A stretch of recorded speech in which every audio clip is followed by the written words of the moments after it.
কবিগুরু রবীন্দ্রনাথ ঠাকুরের লেখা লুকোচুরি।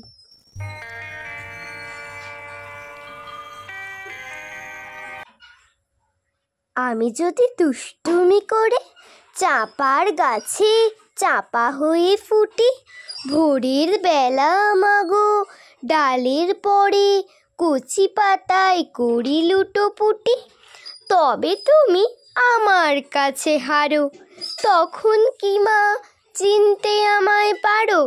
তুমি ডাকো খোকা কোথায় ওরে, আমি শুধু হাসি চুপটি করে। যখন তুমি থাকবে যে কাজ নিয়ে, সবই আমি দেখব নয়ন মেলে। স্নানটি করে চাপার তলা দিয়ে আসবে তুমি পিঠেতে চুল ফেলে, এখান দিয়ে পুজোর ঘরে যাবে, দূরের থেকে ফুলের গন্ধ পাবে। তখন তুমি বুঝতে পারবে না সে তোমার খোকার গায়ের গন্ধ আসে।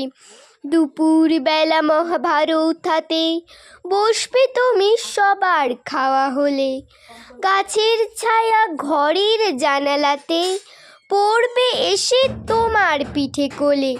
আমি আমার ছোট্ট ছায়াখানি দোলাবো তোর বইয়ের পরে আনি, তখন তুমি বুঝতে পারবে না সে তোমার চোখে খোকার ছায়া ভাসে। সন্ধেবেলায় প্রদীপখানি জেলে যখন তুমি যাবে গোয়াল ঘরে, তখন আমি ফুলের খেলা গেলে টুপ করে মা পড়ব ভুঁয়ে ঝরে। আবার আমি তোমার খোকা হব, গল্প বলো তোমায় গিয়ে কব। তুমি বলবে দুষ্টু ছেলে কথা, আমি বলবো না সে কথা।